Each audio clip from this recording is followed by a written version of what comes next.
So I have been in the MSP space now for 15 and a half years, give or take, something like that. So definitely been around a while and have seen many things. First, let's see, was that 13 years was at an MSP, and I basically saw that MSP grow from 3 employees to 20 something, 26 or so. Um, and I remember the client list was barely a dozen, maybe 16, something like that, clients. And at its peak, we had probably 60 or 7, no, more than 70 actual service clients. So, and I first started there as a technician and I left there as the technical director. So the entire service wing of the company fell under me. So that was the service department, projects, client relations, all of that fun stuff.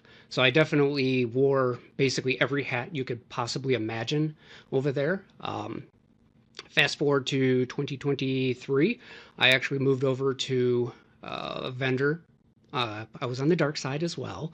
So was a CTO for OIT for a bit over a year. So my goal with Tech Brews is, and this was a trend I saw very, very often. A lot of MSPs have monthly requirements, or usually pretty decent, expensive, said any other way, barriers of entry for like engaging with them.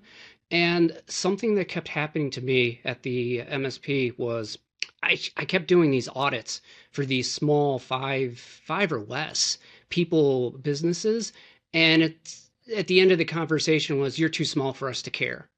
And I didn't feel that was right. Like that actually tugs on my heartstrings.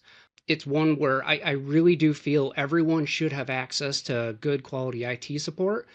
My primary or my ideal client is that smaller than 10 business that, yes, they might do great at what they're doing, but they're still too small to afford good IT support, and like no monthly minimums for engagement and all that stuff. Like I did not want that to be a barrier. So I've done the tech stuff my entire life. This transition over to the business ownership side has been challenging, let's say.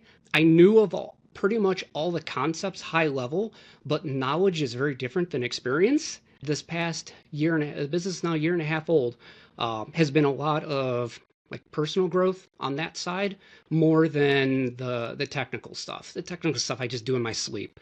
And honestly, that personal growth and the stuff I've been doing there with the business is the whole reason I even started engaging with Benji Pays. I was using Zomentum just because I caught it on a deal where there's no recurring costs or anything like that. As my needs started growing, I started looking at QuickBooks Online because that does integrate nicely with Halo, but come to find out that QBO is just a mess. I eventually narrowed it down to 3 options. I like the way everything worked here. The integration with Halo was top. Like that was something I was seriously like, I really, really liked. So that was a driving factor on that. The price point was good. So Mentum is as basic as you can get. Like it is literally just throw out a request for money and someone hits pay. And then magically money shows up in my bank account. Like it is that brain dead simple. There's no features, options, or anything else. I would have to do any kind of special setup 100% manually. It's like the installment plans that are built into Benji Pays. Like I've actually been using that a couple times now, even in the short few months I've been using Benji. So it's just the installment plans for now.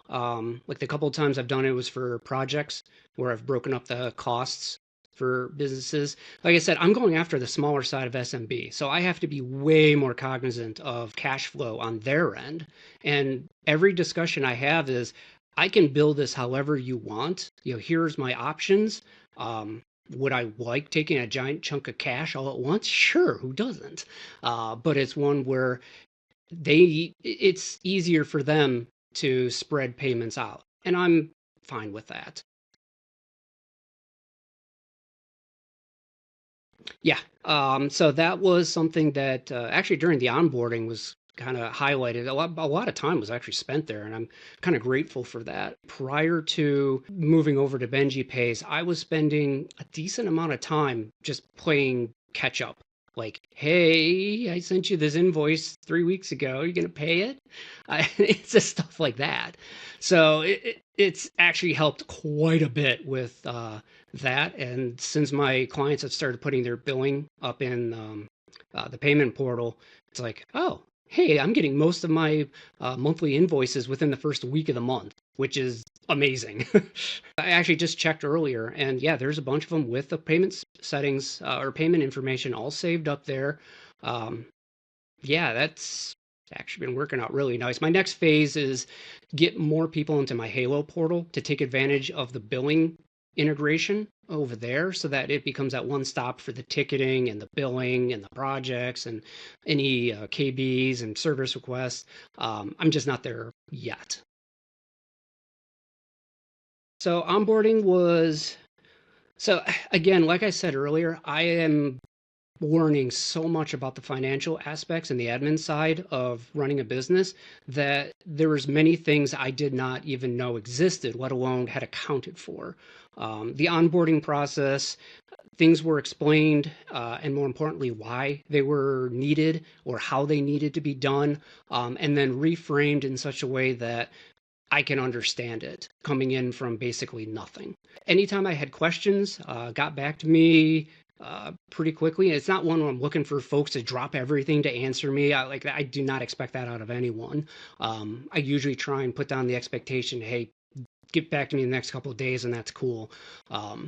But everything was answered pretty quickly. Yeah, it worked out really nicely. I enjoyed it.